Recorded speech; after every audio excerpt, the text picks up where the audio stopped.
if you feel like this is going to suck, but if I spend my life trying to do this thing that I am here to do, I will be a much happier person than if I deny that and go after the safe thing or the comfortable thing.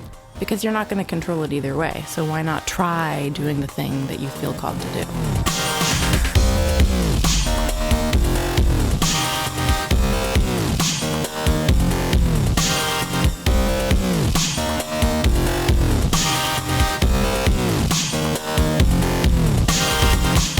You're listening to Inside Acting, a podcast dedicated to demystifying the inner and outer game of success in the entertainment industry and beyond. I'm Trevor Algott. And I'm AJ Meyer. And coming up in episode 242, Trevor sits down with the first of a three-part interview with actress and filmmaker Sophia Savage. Now, some listeners may recognize her face and name from one of Trev's long ago picks of the week, the beautiful and moving short film Empyrean. In part one, Sophia shares about her early years in the industry, making the choice to answer the call to move to Los Angeles, to make storytelling her profession, and how her philosophy empowered her to turn adversity into art.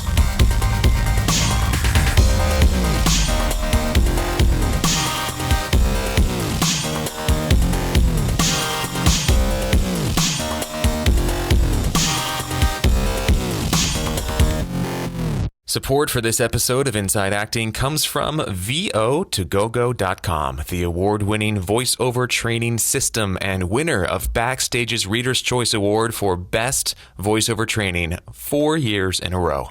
Visit VO2GoGo.com/start for a free Getting Started in Voiceover online class that'll help you add voiceover to your acting portfolio. That's VO2GoGo.com/start.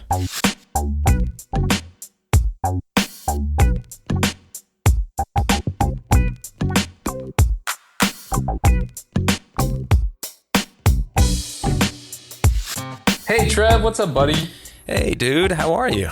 I'm well. I relish these times where we get to record this because very often, actually more often than not, I don't get a chance to talk to you or catch up with you until, the recordings. We haven't really talked this week since we recorded our Q2 review episode. Yeah. Aside from that quick text I got from you yesterday where you said all right, dude, I need some meal ideas from you.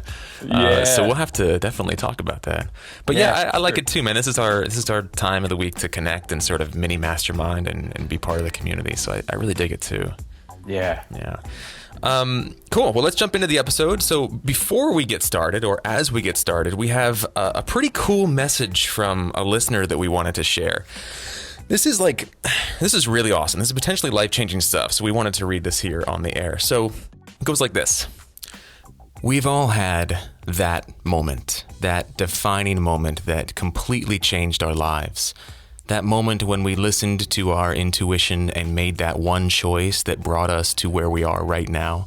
That moment when someone turned right instead of left and decided to stay a little longer. That moment when that special someone was introduced to you by a mutual friend. That moment when you realized you couldn't stop looking into someone's eyes. When you realized you were experiencing something totally new. Something you've never experienced before. Something that changes you forever. Today is that moment that changes everything. Today is that turning point when I decide to follow my intuition, my feelings, my love. Today is the day when I, Pavel Shatov, ask Leah Fondler to marry me. How awesome is that? You guys, Inside Acting listeners, we just had our first on-the-air proposal. Yeah, we did. Congratulations, guys. Wow, gosh, it's weird because we're sort of at a remove here, and I wish it was like videotaped or there was a live feed or something. Needless to say, we are extremely honored to be a part of this momentous occasion. This big moment in these people's lives, both passionate listeners of the podcast. So thank you guys for inviting us to be a part of this moment. And how are we supposed to do the rest of the episode? Like, what could be more? What could be cooler than that? We need to hang it up, man. How awesome is that? That is it. Wow. Yeah. Congratulations, Pavel. Congratulations, Leah. Let us know how that whole thing unfolded. I don't want to kind of give it away here to our listeners, but Pavel and I have been exchanging some messages, and it's really cool the way he sort of set this up. So I can't wait to hear how it all played out. Our first podcast proposal, and it was Pavel was like that. That was it was all him, man. He had the idea. He reached out to us. We thought it was the coolest thing since sliced bread, and here we are. Yeah. Okay. Well. Are you like are you nervous? I'm nervous right now. I was so nervous just reading that. I was like, don't fuck it up, Trev. Don't fuck it up. I could record it again. It's not a big deal, but I'm still like filled with jitters. So speaking of being nervous, yeah, of Trevor being nervous. Yeah. So this only gets worse for me because so last episode, one of my sort of promises, I guess, or declarations was that I would spend a good chunk of time on music this week and share a piece of that music, just because I spent so much of the first 6 months of the year sort of doing music sort of half-heartedly and not really share anything. So I put together a 60-second clip of a song that I'm working on, which is a cover of Nine Inch Nails' Hurt. And I put together a 60-second clip that is pretty close to being like a final mix. There's a few things I want to change in here still, but I thought I'd just go ahead and play it here. So here we go. Whatever I become, my sweetest friend, everyone I know goes away in the end. You could have it all, my empire of dirt. I will let you down, I will make you hurt. Dude, finish that shit. I want to hear the rest of it. So good. Thanks, man. So Thank good. you. It sounds really good. I love the way that you did that, like sort of, I don't know what to call it, like ghostly, shadowy version of your voice before you actually come in. So it's like before the beat. Yeah, that's in the original actually, and I was trying to replicate it without ripping it off totally. Like that's been the biggest challenge with this. Is I don't want to just copy the song. I wanted to do my own sort of spin on it. Right. And he does that in the original. And I've always loved that, like that sort of foreshadow of the chorus there, of each line in the chorus. So Yeah, I'm much. This is silly, but I'm much more familiar with Johnny Cash's cover than I am with the original. most people are actually. Yeah. I mean, I've heard the original. Don't get me wrong. It's Yeah. Anyway, Cool.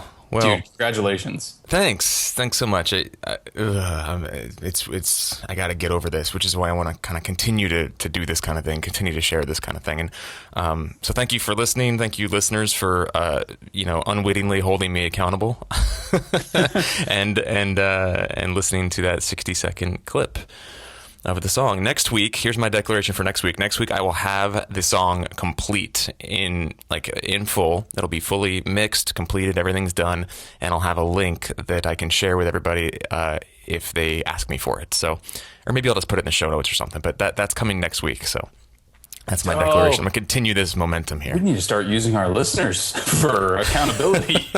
Well, I just don't want to face the public shame of not doing it, breaking my word. they're like, wait a second. We're just being used as accountability partners. Well, apparently, like one-on-one accountability is not enough for me. I need like very public pressure. So, just moving on here, it looks like you've got some cool news this week too. You had a feature film meeting and a play meeting, and by meeting we mean audition, but by audition we mean meeting. I had such an insane week. I just straight up posted about it on Facebook. I was like, I had. Howie Gold's workshop that I typically go to. Well, it's, on Wednesday nights or whatever. And then I had this feature film audition and a play audition. I had so much stuff to read, sleepless nights. And it's so funny because this is like the actor's life, right? I had weeks where nothing was going on. Nothing. And nothing going on. And then all of a sudden it was like, when it rains, it pours. Yeah. And I was reading this feature film this feature film script, reading the script for the workshop, and reading this play script. So all told, it was probably like I would say close to like 300 pages worth of stuff, maybe 275. Oh my God! Yeah, Wow. exactly. In what time frame again? 48 hours. Jeez. And not only that, but like get off book. Dude, rehearsal, and then your work ethic is ridiculous. Like I remember we were doing the War Cycle and we did all 3 War Cycle plays in one day, and you played a very lead prominent role in all 3 of those plays, and you did all of them in one. Like, just watching you those months and weeks, I was just like in awe. And then you pulled it off beautifully. It went great. And now you've got this kind of thing and you're like, oh yeah, it's awesome, dude. I really marvel at your work ethic. That means so much to me, dude, because getting 6 hours of sleep over the course of 48 hours or 3 days or whatever, like it was not fun, and I was worried for my health, so I was very focused on that. I was like downing water like it was a job, and just trying to eat healthy and eat clean. And then of course 2 nights I slept for like 9-10 hours straight, 2 nights in a row. It's certainly not recommended. But I also, it's like, what do you do? And of course the feature film, it's like, I was thinking about the ROI, and the feature film of course pays more than the play does. So, I spent, a little bit more time on that than I did on the play, but the play also, it's a play with music, and I had to, you're going to love this, Trev. I had to learn a song in Spanish. All right. Which I don't speak fluently. So I learned it by rote, just by listening to it over and over and over again, and then went in and, like, to be honest, for not speaking the language, I am confident that I crushed it. And I know I did because I got a call back the next day, went back for the callback, and I guess if I'm going to hear anything, it's going to be today, because that was on Friday, and we're recording this on Monday. So who knows? But it was a crazy week, and I'm not, we love to sort of break these things down into their learnable, chunks. And I don't know, give yourself the time. I mean, there is that thing of what is it? LL Cool J or Will Smith says, you have to be ready so you don't have to get ready. Yeah.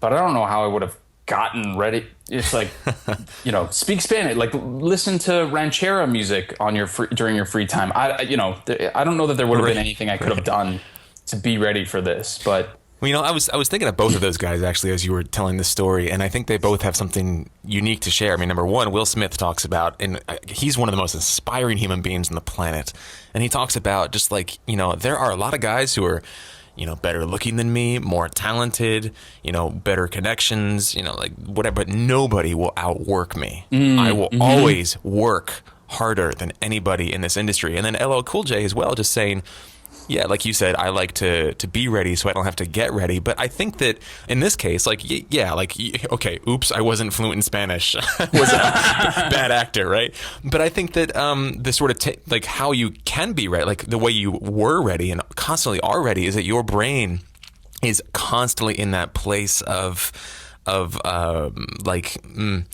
plasticity. And I guess what I mean by that is like you keep an open mind. You're always working on something. So when something new comes into your world like this, it's not like you have to like rev yourself up or like retrain your brain to be malleable, to take in new information quickly. Like you've already done that work. And so when something comes your way that feels like a curveball, you handle it so much more elegantly than you would have otherwise if you were just kind of like, you know, laying around and binge watching some series and waiting for the phone to ring.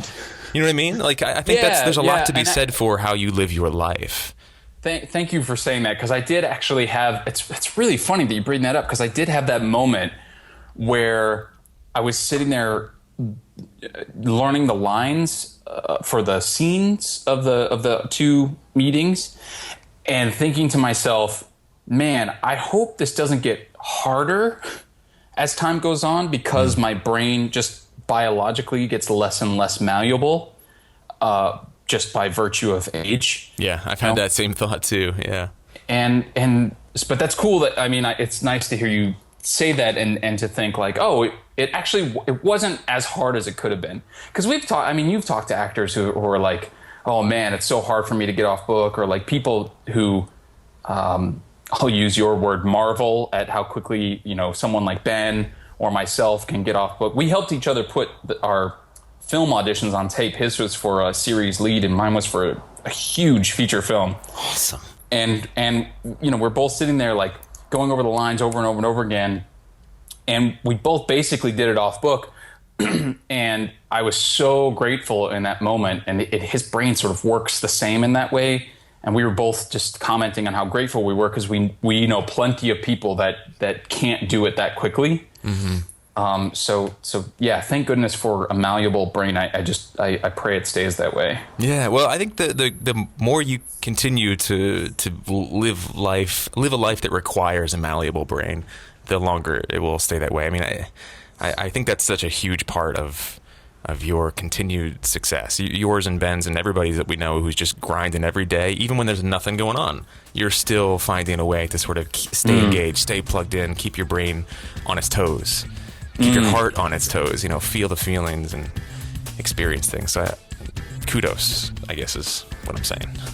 So I vote to jump straight into this interview with Sophia, because it's so good, and we don't want to make this episode too terribly long. We've already packed a lot in to the first chunk here, so shall we give a quick shout out to this newest version of rehearsal before we jump into the interview?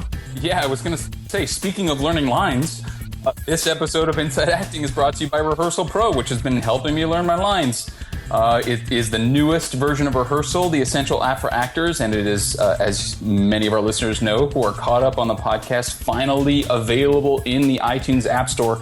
If you want to learn your lines, be off book for your auditions, explore your character and make stronger choices, and do a whole lot more, go to rehearsal.pro/IAP right now to learn about all the great new features in this new version of Rehearsal, the groundbreaking app designed by actors for actors. That's rehearsal.pro/IAP.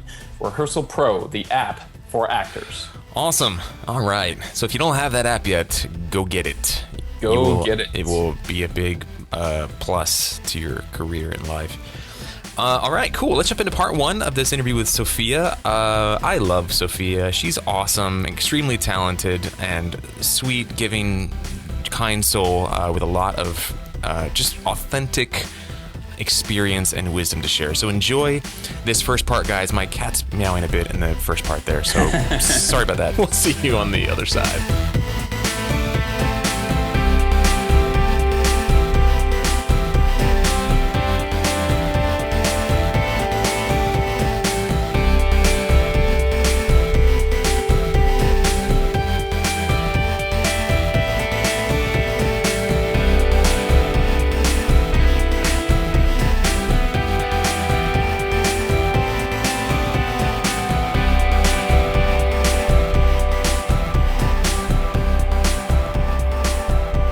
Everybody, welcome back. This is Trev, and I'm really, really excited to be sitting across from a beautiful and immensely talented actress, writer, director, producer, Sophia Savage. Sophia, thank you so much for taking the time to be here. Thank you for having me. I'm excited to be here. Just a little bit of backstory on how I came across your work and how I realized that we really wanted you on the show was I came across a newsletter that I get from Snag Films, and I saw your film as one of the featured ones, your film Empyrean. And I'm really excited to dig into your process, your creative journey, your philosophies, and all that. But first, I want to hear about sort of how you got into this industry, because you were born in New Hampshire. Yes. What happened to get you from New Hampshire to the entertainment industry in Los Angeles? Very, very small town, New Hampshire. One of 5 kids. I was homeschooled until high school, and then went to a pretty small high school in my hometown. And, it was fine, but I knew that surviving high school was the goal. Just like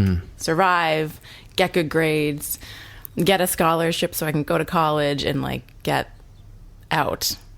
So that was kind of the goal of everything. And I, knew I wanted to do something that involved storytelling. I think acting and dancing came really early when I started ballet when I was 5, but even before that, if there was a camera near me, you can, there's footage somewhere, and it's very embarrassing, but it was very obvious that I had a thing for the camera very early. Natural born performer. Yeah. So, that to me wasn't something that was really calculated. I didn't really think about it as a profession. It was just dancing and performing, and cameras was like where I felt the most alive, and it was just so fun and amazing. And as I got older and discovered movies, that was like my number one thing I would want to do is if I can't like be running around dancing, acting, whatever outside, I want to be watching a movie and getting totally immersed in that world. And writing, kind of the same thing, reading stories, hearing stories being told to me, and then realizing I could create my own. Those became my passions from a pretty young age. And then being homeschooled was great because you could explore that stuff kind of whenever you wanted to. I want to ask about the homeschooling thing, because I wasn't homeschooled, although does seem to be more of a movement in that direction these days. Typically it's a movement that's kind of associated with religion. That's at least where I come from. It was a lot of very conservative Christian kids that were homeschooled, and that was not why my parents did it. So I was kind of the outsider within the outsiders, because it was already weird to be homeschooled, and there weren't very many of us. And then among us, our family was the weird ones. Oh, really? Why was that? Well, because my parents were more, idealistic hippies, but also very strict. But there was no religion associated with it. It was much more about we can give our kids a better education and more freedom than if they were to go to just like the public small town school where they're going to be given kind of a crappy education. And what was it like socially? Because, you were homeschooled with just a small batch of kids that you could really socialize with. And then you were dumped into high school where it's like arguably the most socially worst thing ever. Difficult years. High school, I don't think was great for anyone, even the people it seemed great for, but I don't think it was. But high school is like continues after high school. The dynamics that you find there that people struggle with exist in everywhere else they've ever gone. It's good training. So I think it is good training, and it's a good way to learn your own boundaries, just as a person, like where do I need to prioritize my own well-being and my own self-respect, and how can I do that while also being a good friend or a good person, or just not getting into arguments all the time. High school was tough for me because I was being homeschooled, I didn't learn the kind of middle school like antics or rules of the game. So I kind of showed up and I was like, I'm the new girl and I've got all these opinions and ideas and I'm kind of a weirdo, but like I don't really care, and people did not know what to do with me. So that's fine. They still don't know what to do with me. And at this point I'm like, not my problem. Cool. So you knew from a young age that you wanted to kind of be a storyteller, a writer, a performer, a storyteller. I think in the back of my mind, I knew that's what I was here to do, but I still didn't take it entirely seriously. Meaning, in hindsight, I think it was that I was afraid of really admitting how much that's what I wanted, and then trying and potentially failing, because I'm not good at being bad at something. you know, like basketball and soccer, like I just suck. So I'm not someone who can play those things like casually for fun, because I just get really frustrated that I'm not good at it. Whereas there's other things where I feel like naturally comfortable doing, and I in that way I'm just like, yeah, well, why not do the thing I'm just like good at without having to like you know, fail over and over. When did that switch happen for you? When did you realize, you know what, I think this is what I want to do with my life. I think I can do this. I was living in New Zealand I studied abroad for a year in college, and then I went back for 2 more years after, and was living with my ex-boyfriend there. And New Zealand's this beautiful, magical place, and that's where he's from. And I had a, you know, kind of 9-to-5 corporate-y job that was really boring, but I made decent money, and, you know, it was all kind of just figured out, and it felt like, okay, I could stay and get married and just like live in New Zealand the rest of my life and have kids and hike these beautiful mountains and all that. But I was really bored and isolated, and I felt very creatively, I mean, I was doing a little bit of community theater and local theater in the city where I was living, which was great, but I just knew like, this can't just be my hobby, because this is the thing that it's like, it's so obvious that this is what I meant to do, you know, just for myself. And then getting, you know, having the review come out in the local paper and having like a special mention, I'm like, yeah, that feels really good, because that is what I want to do. So why am I not doing it? And I was 24 or 23 to 24 when I was kind of trying to decide if I was going to leave New Zealand and come back and what I was going to do. And I was just afraid. It was just fear. It was like, if I go to LA, I'm this small town girl who knows nobody. I have no money. I have no connections. I think I'm talented, but like, I don't know, because I've never been around like the real industry. I'm from nowhere. Like, no one I knew had ever done something like that. So it was a belief in myself, but also like not knowing if that was real, if it was just like, I don't know any better, you know?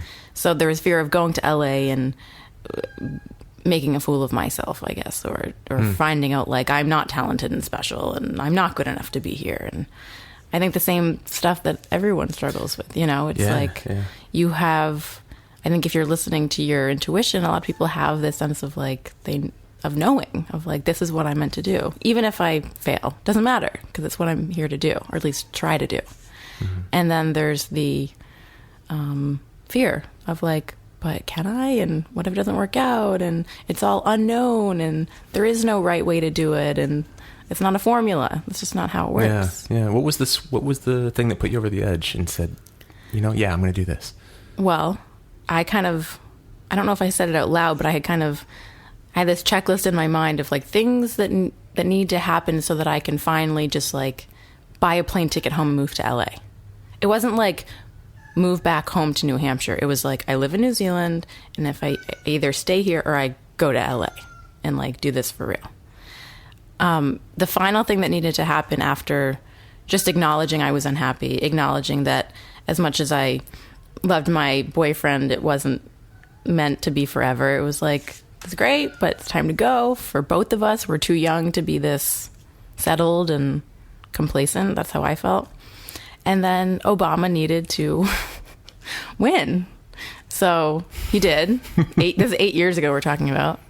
I was just like, I have enough of an issue being an American. After living abroad, you really get how much, or just how the rest of the world views us. And that was a big issue for me. And I was like, it has to be Obama, and if he's elected, I will buy a ticket home and like do this. Wow. So I did. That's exactly what happened. Wow. And it was hard to leave New Zealand and leave my boyfriend and leave any sense of comfort and plan for anything.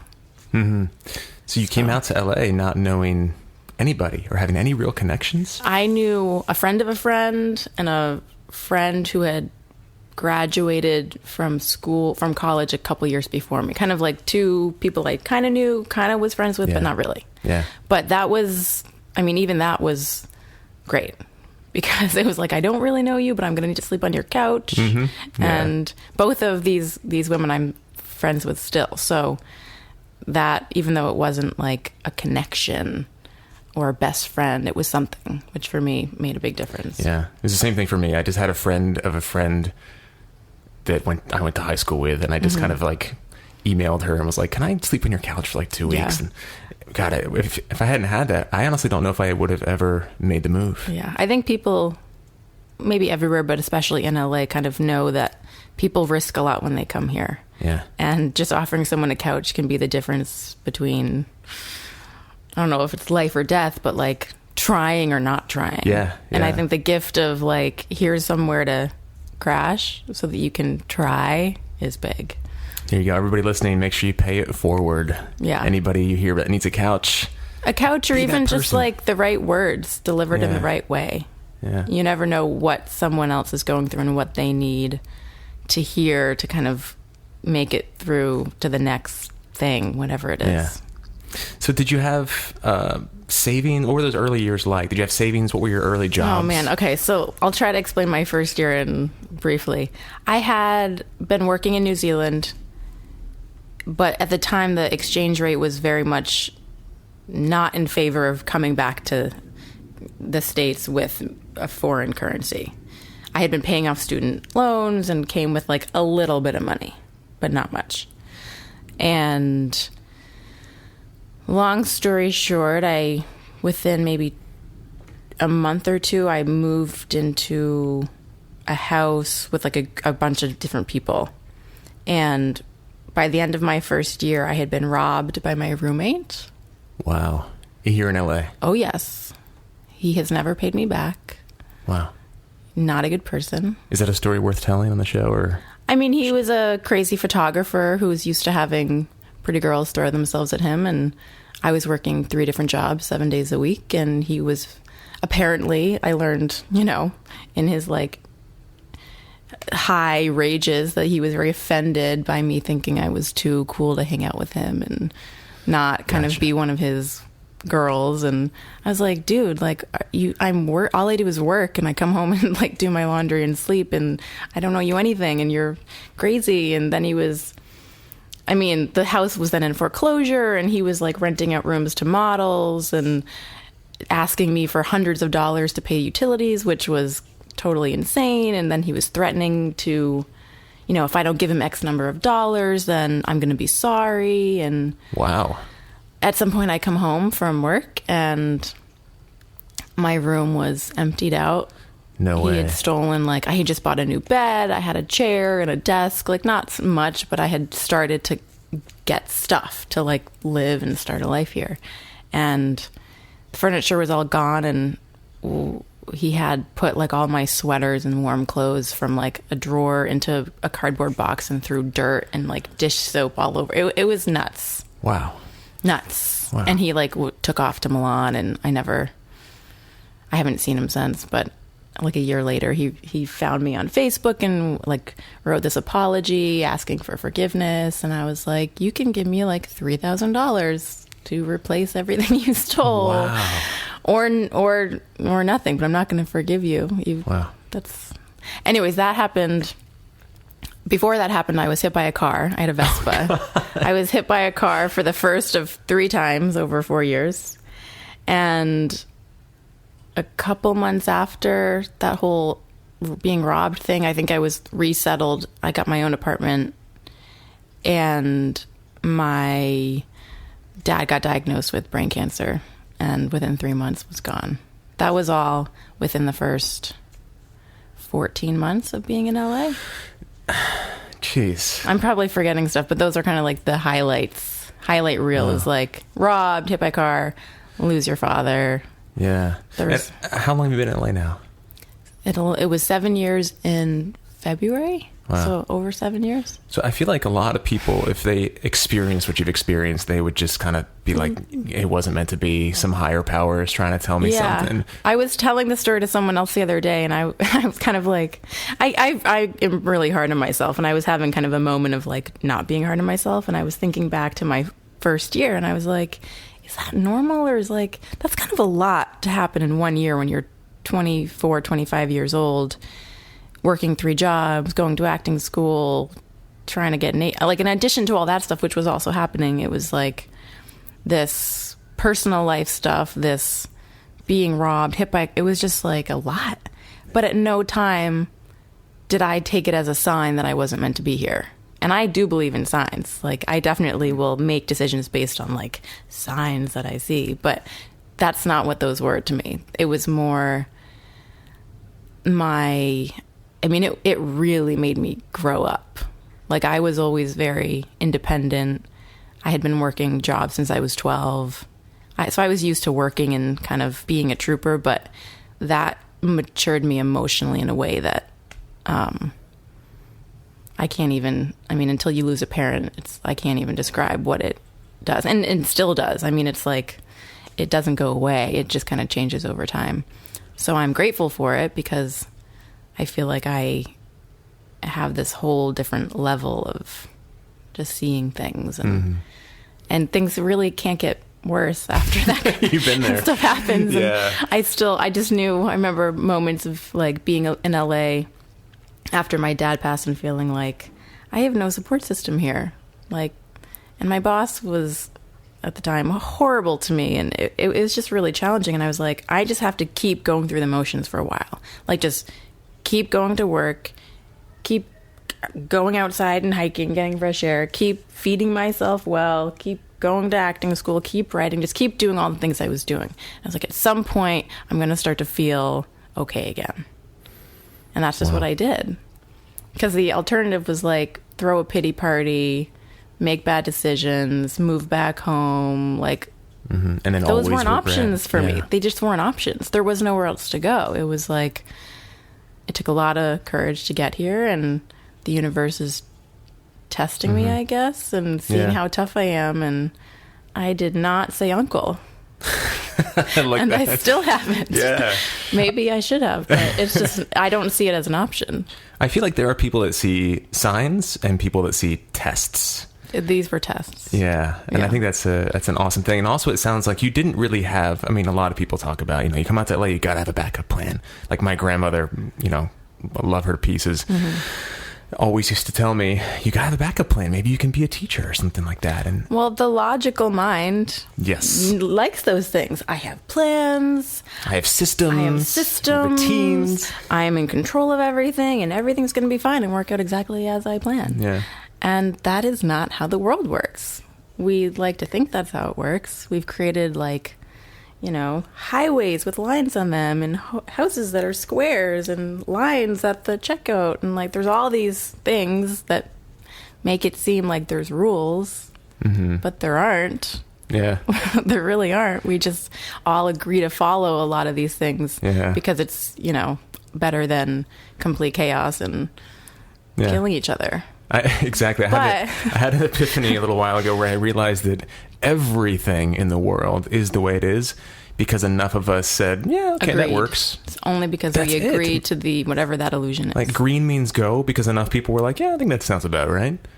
So it's like, That's it. it's funny when you think about, when you start seeing the world through that lens, you're like, we assign value to everything. We assign meaning to everything. and we can remake anything and we can make new things. I think Steve Jobs said something like this. We can make new things that people can use. We can completely add to this reality. I think I think about that every once in a while. I just get like, wow, it's a trip, man. It's kind of like unplugging from the Matrix. Totally. It's totally about the Matrix. Yeah. So in that vein, you can't, you can have a backup plan. We need some semblance of comfort and control over our lives to not go crazy. So I think it's good to have some structure. But I think if you are listening to your intuition, and you feel like you know what you're meant to do, not like, maybe if I go to LA and be an actor, I'll just party all the time and life will be great and I'll be famous and rich. If that's why you're doing it, stop right now. Yeah. But if you feel like this is gonna suck, but if I spend my life trying to do this thing that I am here to do, I will be a much happier person than if I deny that and go after the safe thing or the comfortable thing to avoid failing or risking or whatever.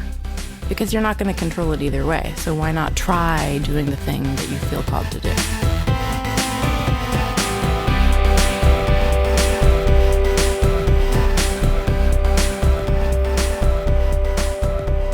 So, as tends to happen when one of us does an interview solo, the other one is at a disadvantage because we get to listen to it. So, I'm excited to hear this, Trevor. But any parting words on this first part? Or are we saving the debrief till the interview is at its conclusion? I think a full debrief would be good when we've heard us sort of shared the whole thing. But what stuck out to me the most about this first part is that I don't know. I'm one of those crazy people that like looks for signs in the world, and I really do believe that there's a divine hand at work in the world.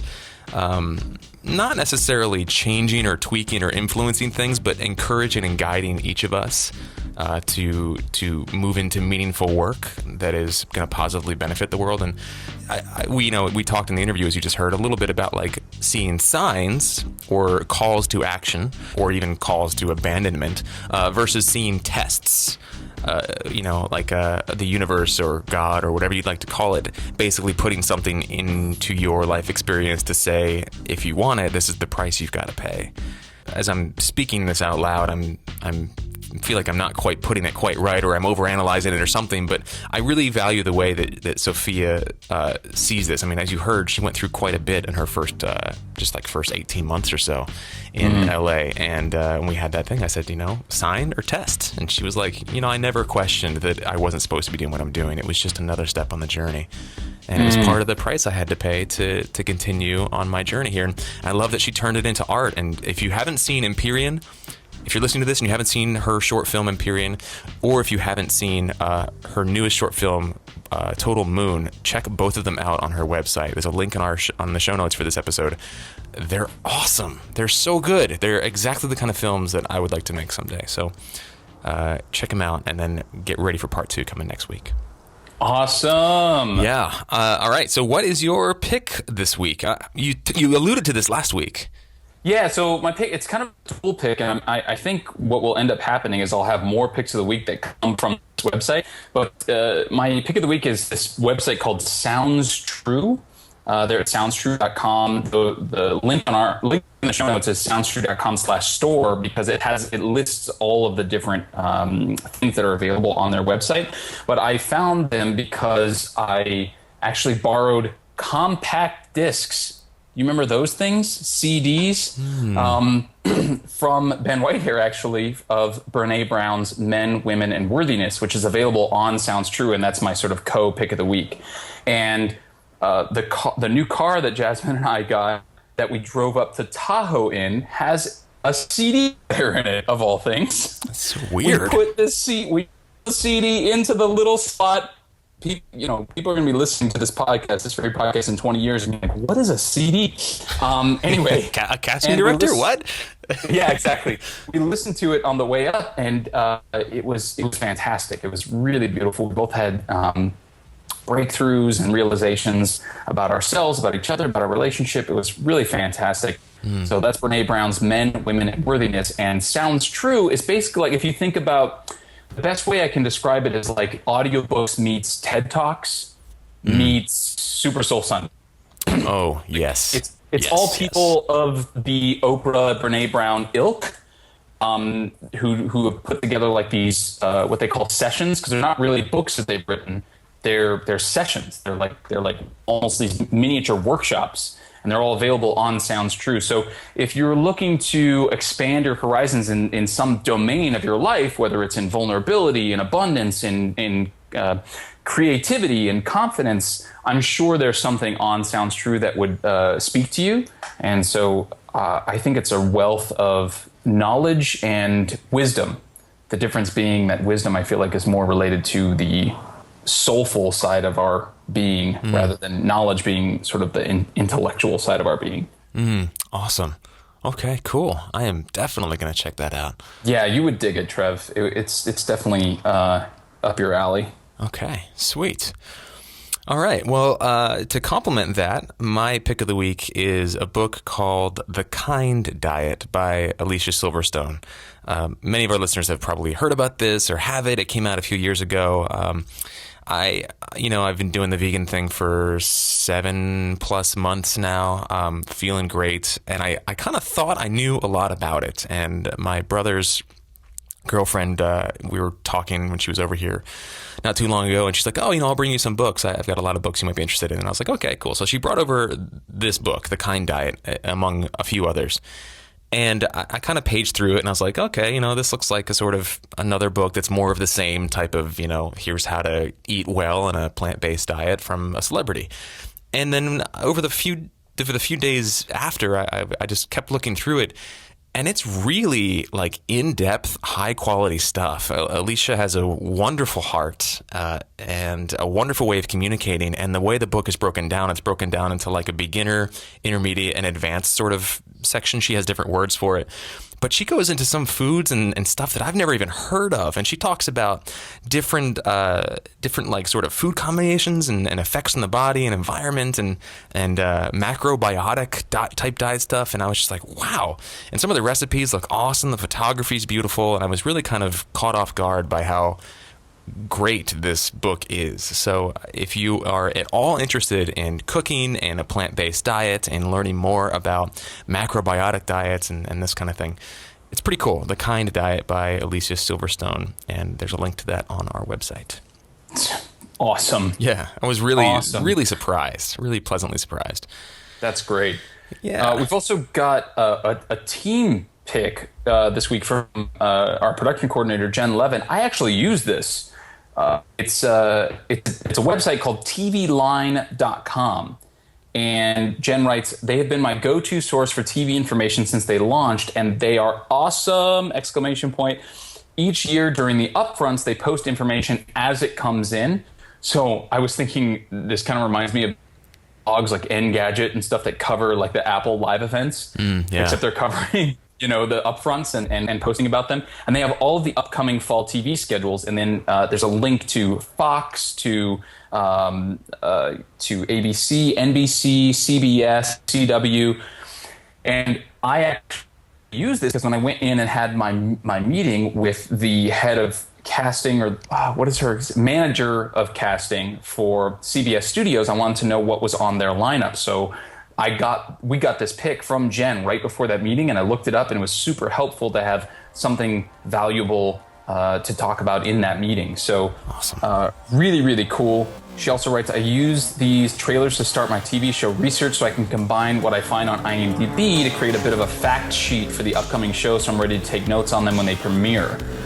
TV Line also posts premiere calendars for the major show premiere times. Right now they have the summer premiere calendars posted. They do post spoilers from time to time, and they've got some fun interviews with cast and creative teams too, so pretty cool. Great for doing your TV research. So thanks for that, Jen. Awesome. Yeah, another great tool to pop into the actor toolbox. We got some good stuff this week. That is, if you haven't checked out Rehearsal, make sure you get that. Plus this tvline.com sort of database and live blog.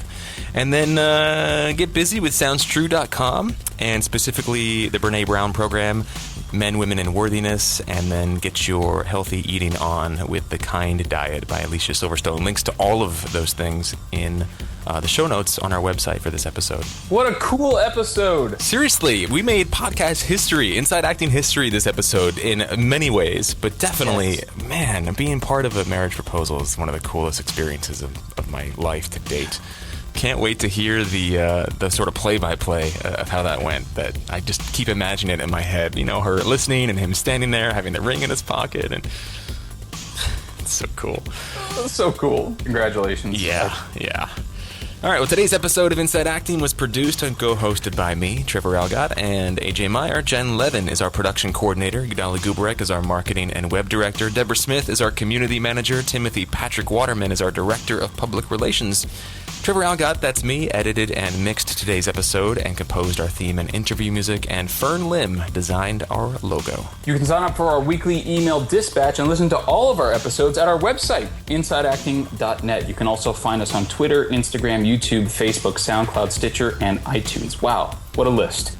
Special thanks to our sponsors, Rehearsal Pro and VO2GoGo.com, and a special thanks to you guys, our listeners. You make this thing possible. You're the reason we do this. And if you love the show and you want to maximize its value in your life and career and keep it going, sign up as a member or make a one-time donation. But if you sign up as a member, you get some pretty cool perks. You get access to our membership message board, including the book club, all the discussions going on there, the special meetups, the freebies, lots more. Just visit InsideActing.net and click on the membership tab to get started with that. Awesome. Well, that's it for episode 242, the groundbreaking marriage proposal episode of Inside Acting. Thank you so much for listening. We'll see you next week. And in the meantime, sign or text. The choice is yours.